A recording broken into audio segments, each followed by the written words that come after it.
पाकिस्तान की 2 जंगें हुई, दोनों मेरे बाप ने लड़ी। फिर कारगिल की जंग हुई, वो मेरे भाई ने लड़ी। आपने मेरा फोटो लगाया दीवार के ऊपर के गद्दार वतन। तुम मुझे बताओगे तुम्हारे बाप ने कौन सी जंग लड़ी है और तुमने कौन सी जंग लड़ी है? तुम कौन सी जंग लड़े हो? ज्यादातर तो वो लोग बैठे हो कि जंग लड़ी नहीं है। लड़ी है तो हमारे साथ लड़ी है, मजलूमों के साथ लड़ी है, निहतों के साथ लड़ी है। आज वो जेल में है, वो जिसे हुक्म देगा फिर तुम्हें हम बताएंगे कि उसके हुक्म के बाद अब होता क्या है। उसके हुक्म का इंतजार सिर्फ और सिर्फ हमारे और तुम्हारे दरमियान रुकावट है।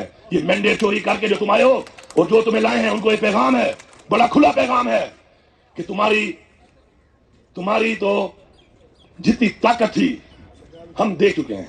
आज हम खौफ के मुंह तोड़ चुके हैं। आज जान चुकी है रियासत के जुल्म जबर की इत्तेहाद करने के बाद भी वो लोग जिंदा हैं, वो लोग मौजूद हैं कि जो टूट नहीं सकते। मर सकते हैं, टूट नहीं सकते। तो बिलावल, तेरा गवर्नर भी केपी हाउस में नहीं घुसेगा।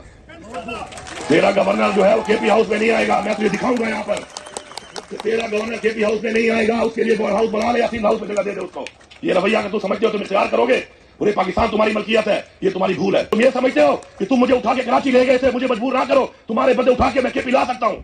ठीक है, इंसाफ के झंडे के साथ पाकिस्तान का झंडा एक ही झंडे पे लगा लो।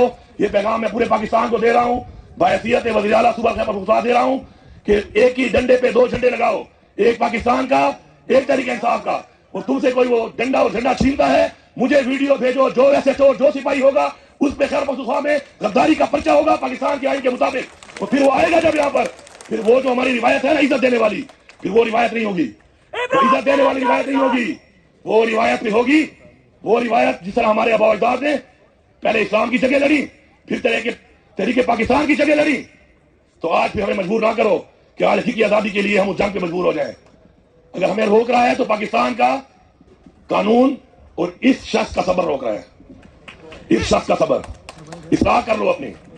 और तुम अगर ये समझते हो कि हमें धमकियां दे रहे हैं, हम धमकियां नहीं दे रहे। तुम्हें पता है तुम्हारा कितना ज़र्फ है और हमारा कितना ज़र्फ है, और हमें पता है कि तुम क्या और हम क्या है। एक से अच्छी तरह हम पहचान चुके हैं किसके क्या इंटरेस्ट है, कौन पाकिस्तान से वफादार है और कौन पाकिस्तान का गद्दार है। ये सर्टिफिकेट तो हमें ना दो। एक फैसला आया है तो उससे साबित होता है कि अगर आप डटे रहे नजरिए के ऊपर तो कोई ताकत आपको नहीं रोक सकती। और इंशाअल्लाह जो बाकी